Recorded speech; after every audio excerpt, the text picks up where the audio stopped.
Well, hello there, everyone, and thanks so much for joining us for our fifth Ask the Attorney segment. I am Maya Engel. I'm live in our digital studio here at Up North Live News, joined once again by the amazing Mary Ann Wehr. She is an estate planner here in Northern Michigan for Great Lakes Center for Estate Planning. So, Mary Ann, once again, thanks so much for taking time out of your busy day to chat with us about some important topics. Oh, absolutely. I look forward to this. I will give you a warning that usually when I'm in my studio, I have my dog outside of my studio, but he sits at the door scratching and moaning. So Okay. he's here tonight. Okay. Hopefully he won't become part of our program. He'll If he just does, if he makes an appearance, I won't be mad. okay. So, Marianne, the last we talked was a few days before Thanksgiving. So, just really briefly, you want to catch us up on how your Thanksgiving was? I know you mentioned it's your favorite holiday. It's mine as well. So, hopefully, everything It, was good. yeah, it was very nice. It feels like how could it be that long ago now? I mean, I feel like we just talked. I But know. yeah, it was really nice. Spent time with family. Like I said, had some traditional food and just lots of, and I gotta say, some of the best apple pie I've ever eaten. Oh, So we're good. I love that for you. Yeah.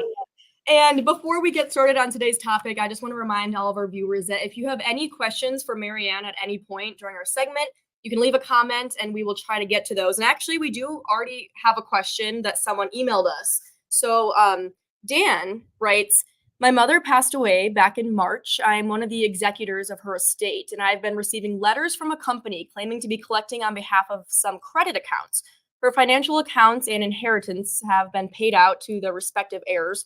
Do I need to contact this company? And do I or the other heirs actually owe them anything on behalf of the estate?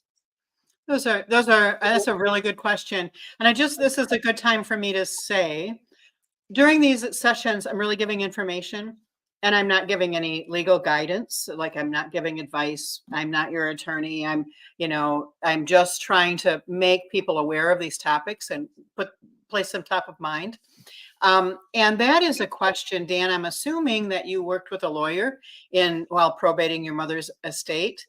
That is really a great question to go back to that lawyer with and just say, hey, here's what's happening.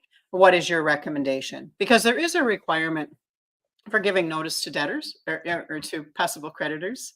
Mhm. And I'm sure that that's been met, but your lawyer would know better than I. Sorry for the, not too detailed answer, but I really don't know in your situation where you are in the estate plan and in the probate estate, if all of the notices have been given, if, yada, yada, yada. So need to ask your lawyer. Yep. All right. Well, there you go. Thanks, Dan, for asking that question. Thank you, Absolutely. Marianne, for answering it. And Marianne, so you kind of teased this topic for a few weeks now. So tonight we are going to be talking about the probate process, right? That's right. That's right. I've promised this conversation and I also promise not to get too far in the weeds. It's a very complex conversation, and I'm really just trying to bring awareness to the topic. Estate planning sometimes is built around people who say, keep my estate and my kids and everybody out of the whole probate process. And I Mhm. want to kind of describe why somebody might make that decision. Um, and then next week, I want to close off with talking about possible options to either minimize or avoid probate altogether. Okay. Yeah. So let's start from square one. So, what exactly is the probate process? When someone says, "Oh, I'm being in probate," what do they mean? What do they mean? So when a person dies, they own, there's a lot of property that they may own in their own name. And so it needs to transfer. So probate is it's a legal process, and it takes place after a person dies. And the sole purpose of probate is to settle the deceased person's financial affairs, right? So that's why Dan's question was a really good question. And it's to distribute their assets and ensure that outstanding debts and taxes are paid off. It is a place where sometimes a creditor reaches out that really doesn't have any business reaching out. It's a public The records are public. So sometimes it can fall prey to predators saying, "Hey, you owed me some money," and sometimes it's real. But it really is. There's specific step-by-step requirements, and those vary by jurisdiction. All of Michigan falls under Michigan's probate law. So it should be similar, but each jurisdiction has a little bit of a different twist. So it is really working with a lawyer who understands the probate processes and preferably in that jurisdiction. Mhm. So it can be complex, and you want to simplify it if you can. Right. So does each individual experience have the same experience when probating an estate? Good question. So I would say no. There's no one size fits all. It is, I want to be clear that in this conversation, I'm going to be speaking in generalities, right? So this is a very nuanced area, what a lawyer would say fact specific.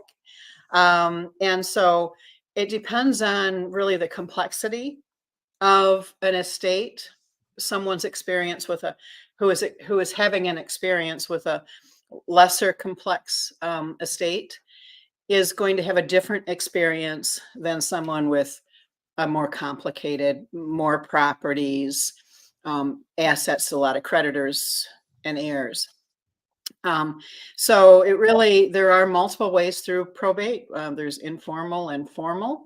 And really the nuances are why a lawyer should take a look at your case and assess it.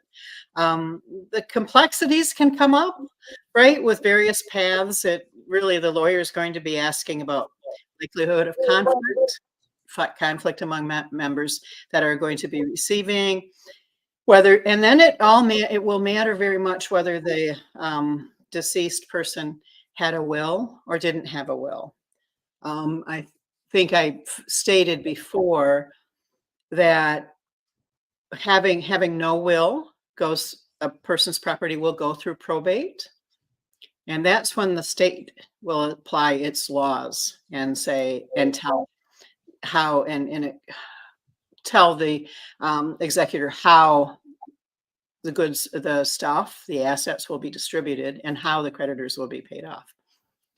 When there is a will, it gives a little more roadmap to the probate court because it at least will identify where the assets are going and will typically identify an acceptable personal representative. And just to put a tone on that personal representative is what we often think of as the executor of the will. It's the person that's in charge of going through the whole process for the deceased estate. Mhm. It looks different depending on size, complexity, opportunities for conflict. So no one size fits all. I've used the example of my daughter-in-law in the past. My son had a reasonably simple estate. He owned a home, had a mortgage, probably had a little bit of debt, maybe a car. And there were not a lot of beneficiaries or what the courts would call heirs. There was my daughter-in-law and there was my husband and I. And so we just encouraged the whole process to go forward as quickly as it could. But it still put a lot of pressure on our daughter. I mean, we didn't say, "Hey, that's our property. We want part of it." We wanted her to have it all. So there was no conflict, and it still took 7 months for his estate to settle. Mhm. Yeah. So, Mary Ann, if you don't mind, we do have a question. So I think maybe we will take a break from the probate process and go over this question. It's a little long though, so it's not showing me the entire question in our comments. So I'm just gonna check our Facebook post really quick. Okay, here we are. So Lynn says, when my mother-in-law died in February 2020, she left all the kids equal shares of the house and property that she and my father-in-law lived in. However, she left her two sons from her first marriage as executors, and they're fighting over their portion of the will. We are now at a standstill, and the judge, one of them to go through mediation, or wanted them, I'm assuming, to go through mediation. They did. However, they didn't resolve anything. The case, and she says they are suing each other, is sitting in court with no date as of now. Is there any way to get the judge to release the other children's portion left to them? So that was a lot. I know you can kind of Well, see some that's of it a in the lot. section. Well, it's a lot and it's heart-wrenching, and it is a great example of things that can go wrong in probate. I really I'm really sorry, Lynn. I almost want to just use your situation as a really great example of your mom and your father-in-law did never expected this to happen. They thought they had done everything smoothly um and that everyone would know what to do and people would just honor their wishes and they would move forward. They never expected, almost 4 years down the road for there to be arguments occurring. Blended families often do represent, there can be more conflict with a blended family, but not always. I don't think that there is necessarily an opportunity for the judge to move this forward. You can, again, I recommend you contact an attorney. Sometimes these things just become multiple attorneys, helping multiple parties, working things through. But if you contact an attorney one-on-one, and ask them for their guidance, there may be something that you can somehow enter that lawsuit. But again, this is really fact specific. It would need to be between you and your attorney and a decision, and you'd need to understand the financial consequences of it. But I'm horribly sorry that's happening, right? I actually spoke with someone a month or two ago who said he was in, I don't know if it was like year 6 or 7 of a probate process. And it's just tough. And I never liked the lawyer that says you must avoid probate at all costs, because there are ways to get around it or to mitigate it. And I know that the folks in the probate court are hardworking and they try to be as efficient as they can, but they like can't control other parties are going to do. And this is like a textbook case of it's water under the bridge, but the estate may have been planned differently and avoided all of this conflict. Sure. So. Well, Lynn says thank you. Lynn, thank you for asking that question. And like Mary Ann said, we're so sorry that you are going through this, but hopefully that advice helped. You can always leave another question if you have any follow-up questions, but kind of circling back to where you left off talking about the probate process, Mary Ann, does someone who has engaged a probate court, do they need to have court approval at each step of the process? Sometimes, and this is where a skilled probate attorney is going to be very helpful in helping determine. So there is an informal process where basically it's far less complex. Sometimes it's faster, less expensive. But if it runs into a glitch, then we're going to be where Lynn is.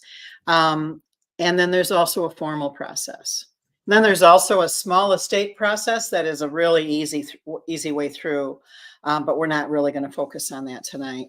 The informal process basically is just, giving the court information about the personal representative, and then having the court finally approve after the beneficiaries have approved the distribution plan. And it doesn't take a lot of court hearings, because the court basically is saying, okay, you guys, you've got this, unless you have a question for me. And then, we can, we'll intervene and we'll try to help. And they're always there in support. The court is there in support. So one of the services they provide through this is trying to resolve, doing their best to resolve conflict. And as you can see in the discussion, the court had recommended mediation, hoping that two people sitting across the table from one another and kind of sorting through their differences could just say, okay, we're good. And unfortunately, when these battles arise and you're in either the formal or the informal process, it can just be so elongated. Quite likely those brothers will never be friends again, which to me is the most heartbreaking. It is a very heartbreaking piece of it. And we see that, you hear stories of it and see it. So the informal process, being more straightforward and cost effective, works really well when everything's organized.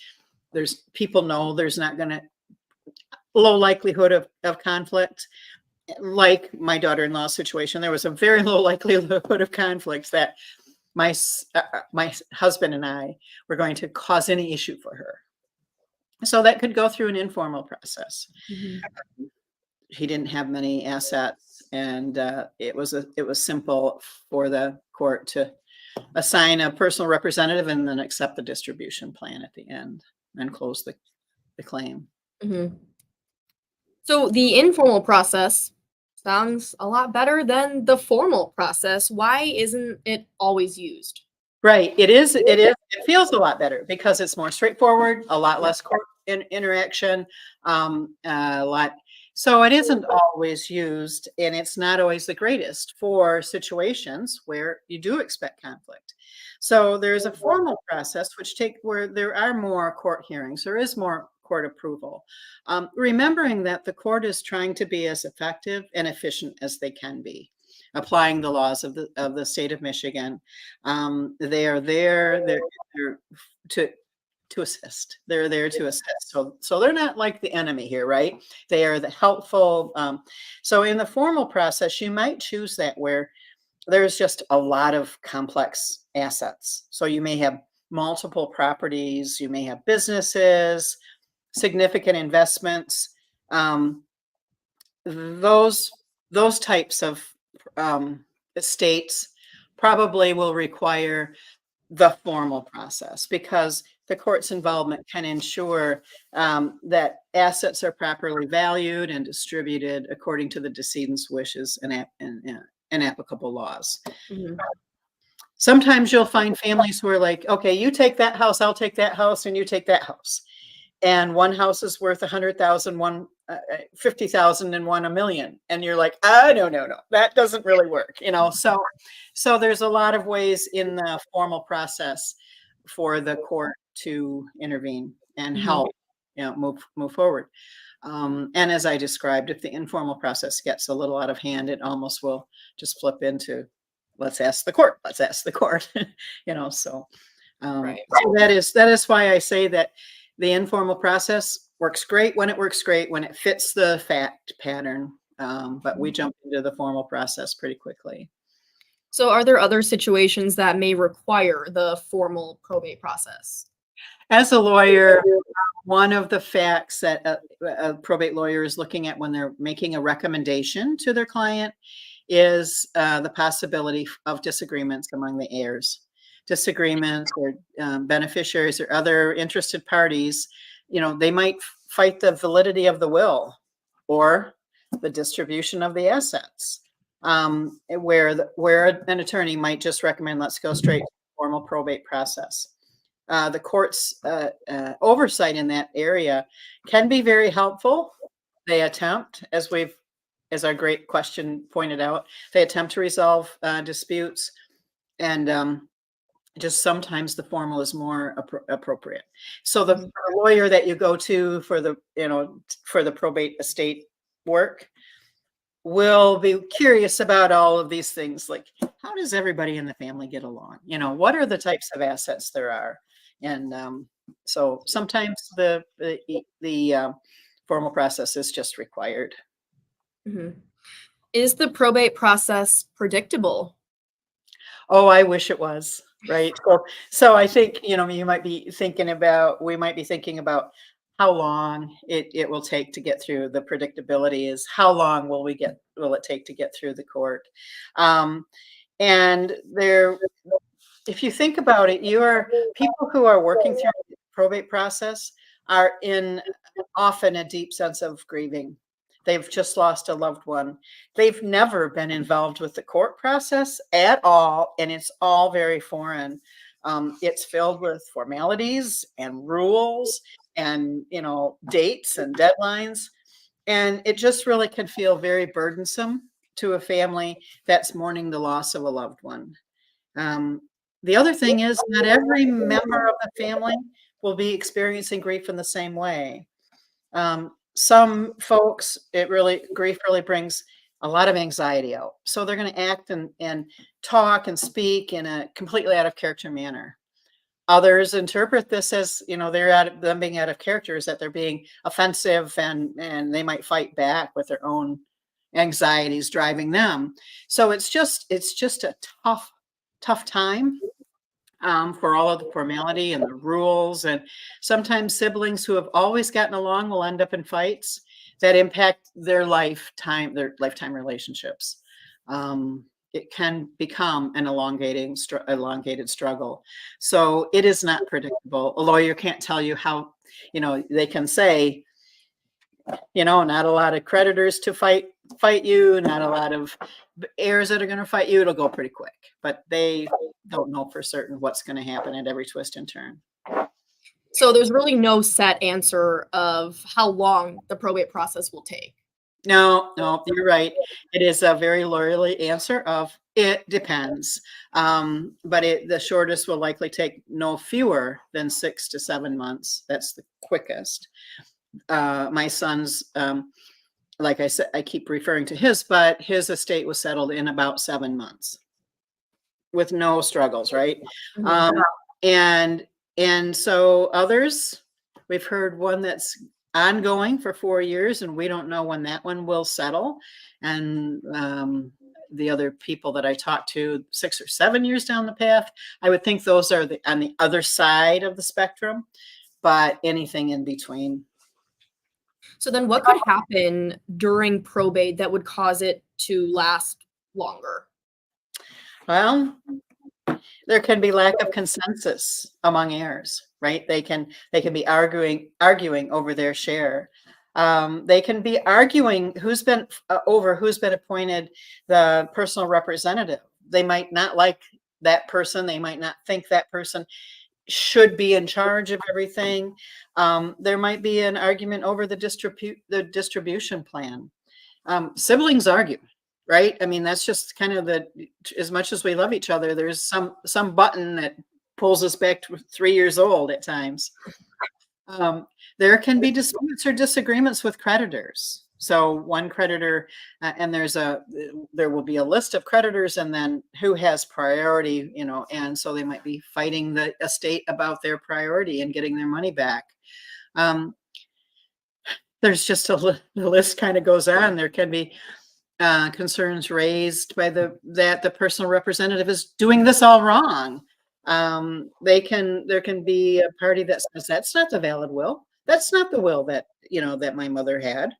Or they could say, yeah, well, that will was signed when she was really struggling with dementia, so she didn't have the capacity to sign that will. Or they may say, sometimes we hear about it. I'm not sure how often we see it, but children that are adult children, busy in their own lives, don't see their parents as much as they would like to. And maybe a neighbor is assigned a big, so there's undue influence arguments. So there's just a lot of things that can come up that will delay the process. Mm-hmm. So as you just said, there may be many different disputes that lead to a lengthy probate process. Exactly. People's nerves are frayed. Their feelings get hurt easily. And once that starts happening, the cycle just deepens. And courts do their best, as we heard from our guest, courts do their best to perform in an effective and an efficient manner, but they just can't resolve all of the issues. And it's hard to eliminate those issues.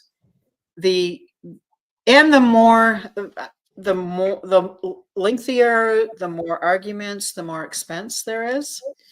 And I've seen statistics that the nightmare scenarios it can cost a family 4 to 7% um, of the cost of the estate. And if it's a smaller estate, that percentage goes up because there's, the money, the expenses, the lawyer fees, we'll just say it that way. The lawyer fees are still going to be there. So now in Michigan, the courts do approve attorney fees to make sure that the courts believe that they're reasonable. So attorneys, aren't out there charging as much as they possibly can think of to charge, because they know that in the end, the probate judge is going to have a little bit of a say. But it can be very expensive, and the longer it goes and the more conflict it is, it adds up to increased attorney fees. Yeah. So my next question is something that I think you've talked about, or at least mentioned in almost all of our segments. So if you folks have been watching since our very first segment, you should know the answer to this. But you new folks, you may not know. What can people do to avoid probate? Work with an attorney, work with an estate planning attorney, right? So avoiding probate, only certain properties will go through probate. So, and this is where an attorney will help you with a strategy. You can depend very much on beneficiaries. We've spoken in other segments about ladybird deeds. Any property that's passing with a transfer on death will not go through probate. But there are other ways, and in a couple of weeks, I'm going to talk about what's called a revocable living trust and why that is often the choice. I think I saw a question coming, but those are two mechanisms that can be used to avoid probate, or at least mitigate it. The warning I will give next time we talk about the revocable living trust, is it's just a shiny piece of paper unless someone takes the time, the lawyer holds your hand and helps you understand what funding it means. We'll talk about all that. Okay. So when it comes to this process, what is your view of failure? So failure to plan for your family, where their peace and comfort leads, for their peace and comfort. I've talked so often that I think that a estate plan is an act of love. And I think we've seen a live example, and we've talked about where it can go off the rails. But when there are arguments, it really leads to broken relationships where family members literally stop speaking to one another because of a conflict that arose upon your death or the death of a loved one. And that conflict may be a person not accepting a plan but more maybe not having a plan. So I view failure, not having a plan for your family to move beyond the grief that they're feeling for you. So then on the other side, do you have a vision for success? Oh, I do. And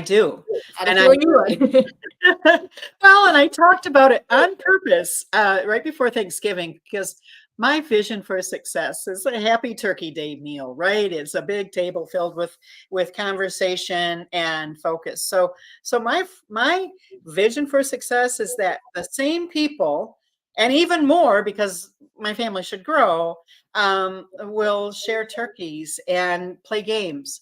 And then that conversation will wander in and say, remember when? And then they'll start talking about Thanksgivings that I was there. So that brings me into their Thanksgiving. And I think, that's my view of success. My view of success in estate planning is your family stays close. And I know I talked about my family. It's not a turkey day, but it's a family reunion. But my view of success is just what happens in my family, where descendants of my great-grandparents, now we're probably 5 generations deep, all join together and enjoy friendship, family, and great bohemian meals that have been cooked, by the descendants of 2 people who brought those recipes to Traverse City in the 1880s, right? So that all of these families still get together, and those meals are cooked by very many people in the family, no matter where they lie, know how to make some of these meals. So that's my vision of success, is that for an eternity, your family stays close, and that losing a loved one doesn't end those relationships, like is probably happening in Lynn's family. So that's my vision. That's it. Yeah. Well, Mary Ann, we are out of time, but I'm happy that we kind of got to end on a positive note with your vision of success. So thank you again so much for all this very important and useful information on the probate process. We will be talking again in 2 weeks. So let's see, checking my calendar, December 21st. We will be back here for another Ask the Attorney segment. So you folks at home, be sure to send us your questions. You can email them to us at newsroom@upnorthlive.com, or you can comment on this Facebook video and we will circle back to them. But again, I want to thank Lynn and Dan for sending in their questions, and Mary Ann, thanks for answering those questions. And again, for all this very useful information. I know it is appreciated by many. So thank you, Great. Mary Ann. Great. Thank Yeah. you. Bye-bye. Bye. See you guys next time.